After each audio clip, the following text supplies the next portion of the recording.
Hello, I'm Annette Young and welcome to the 51%, a show about women reshaping our world. In a special edition, we're taking a look at several high-profile cases of rape and sexual violence which have made headlines across the world in recent weeks.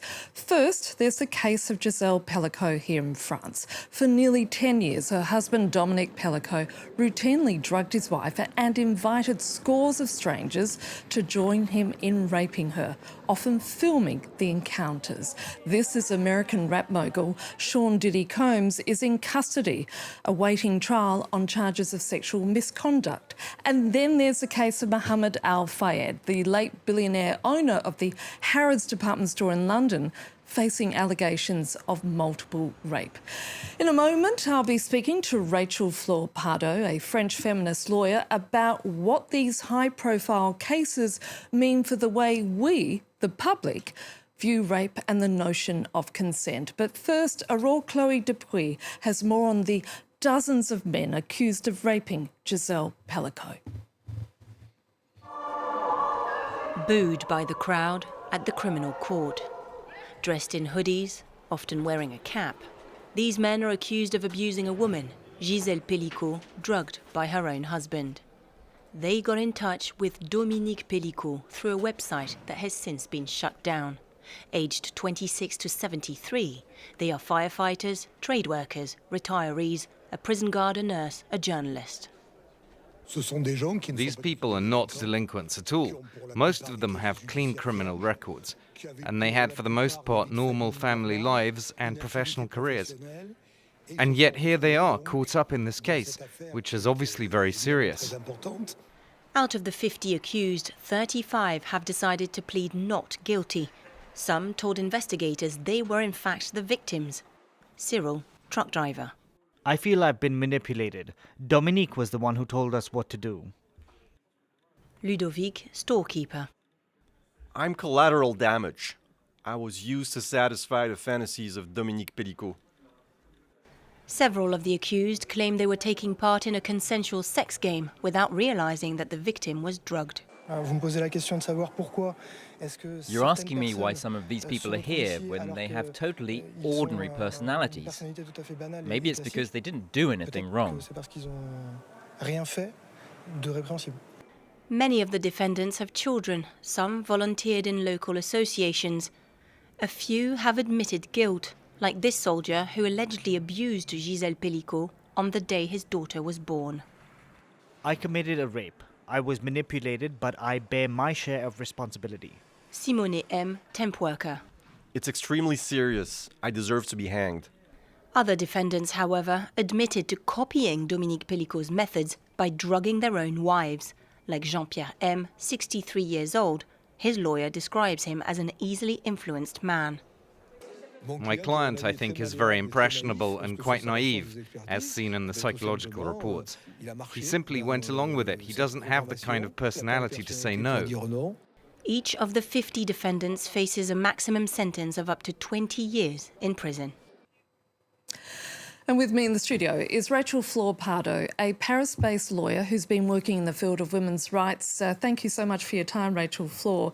Let me start by asking you, as a French woman, what was your reaction when you first heard about the Gisèle Pelicot case? Because the simply shocking element about this story is the sheer number of men accused of raping her. It really is the banality of evil, isn't it?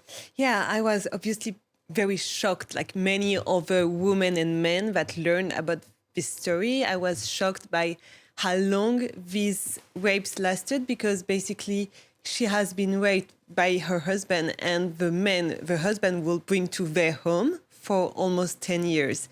And this is really something that is kind of extraordinary in this trial, is that we had never seen such a wide number of men accused of rape. So there are some learnings to take out of this, obviously. That is, who are these men accused of rapes? What do they have in common? And if they have one thing in common, is that they are all men. So I see a lot on the social media lately this hashtag saying that not all men, yes, not all men are rapists, but almost all rapists are men. Another thing that struck me is the support that Gisèle Pelicot received. You see, when you are accusing somebody else of rape, it's not so common to have some women applaud you at the outside of a courtroom.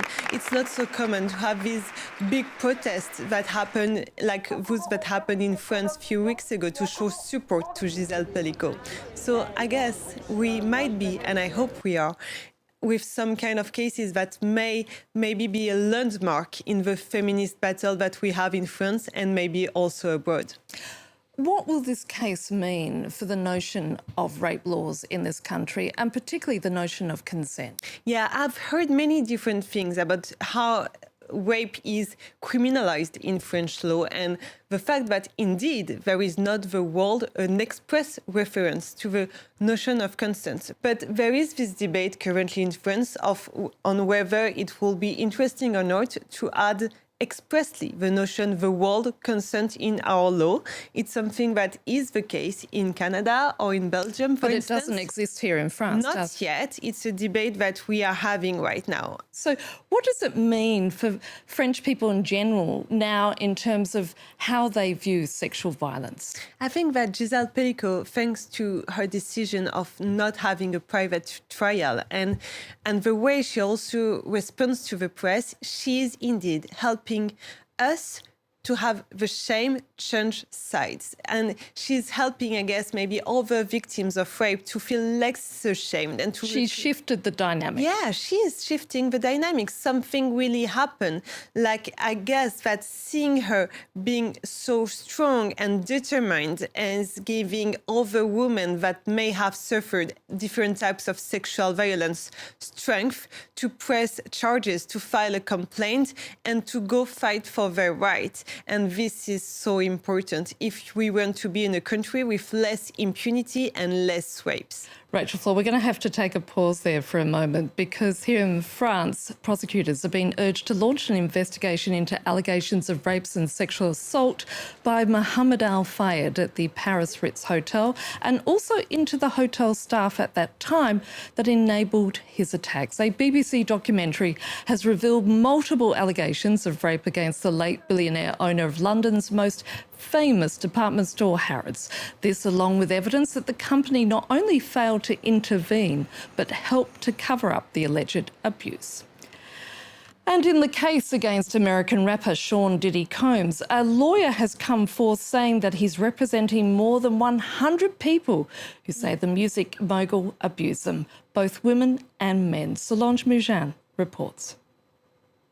They are just the latest accusations against Sean Diddy Combs. They span from 1991 to this year. Over 3 decades of violent sexual assault and rape, according to a Texas-based lawyer. Half of his clients are men, the other half women. He announced that he's representing 120 people who say they were abused by the media mogul. 25 were minors at the time of the alleged abuse, with the youngest being just 9 years old. Most say they were sexually assaulted or raped by Combs at his infamous parties or at auditions. Now, although these are, in fact, individual cases, there is a common theme, an MO, if you will. Typically, the victim is lured into a situation where he or she is given a drink. Typically, that drink, reported by these victims, is apparently laced with something. Once that drink takes effect, the perpetrators perform all kinds of sexual acts on the victims, many times passing him or her around as other people watch and enjoy the show, and then leave the victim ashamed, confused, injured, and wondering what happened. Despite decades of rumors, Combs' fall from grace began last year after his former girlfriend accused him of rape, abuse, and forced drug use. Then last month, he was arrested on charges of racketeering and sex trafficking, according to a New York indictment. A slew of other cases have since been filed. Denied bail, the artist, who's gone by multiple names like Puff Daddy and P. Diddy, is currently behind bars awaiting trial. The 54-year-old has denied all charges, but the number of accusations continues to grow as more victims come forward. And watching that report with me in the studio is Rachel Flor Pardo, a Paris-based lawyer who's been working in the field of women's rights. Rachel Flor, these cases are all based on the same premise, that many men, regardless of power or position in society, that they merely view women as sexual objects, that women are simply there to satisfy their desires. Yeah, looking at these three different cases, we see how different profiles can have the men that are accused of rapes. You have the big international stars of music, for instance. You have the very rich man. You have also this guy that is just somebody that you may bump into in the supermarket, who is maybe this cousin that you know, or your friend or your husband. And you see, this shows the very wide diversity of rape and sexual violence in general. That is why it's so important to deconstruct the stereotypes we may have of who are the rapists. But at the same time, it's also about educating men and boys, isn't it? Obviously, education is central. When I listen to the commentaries that we have from the Pelicot case, then I hear some of the defendants, some of the men accused of rape, saying that they thought that they were allowed to have sex with Gisèle Pelicot because their husband had told them so. It is that they think that a woman is the property of her husband. It shows how patriarchy is still very present in some mentalities, and it shows also the work that must be done. And we have seen some things happen, and it must be said as well. So we need to keep going, to keep fighting, and to keep investing in preventing sexual violence. Indeed, and may something extremely positive come out of an incredibly horrific story. Thank you so much, Rachel Flor, for coming in and talking to us.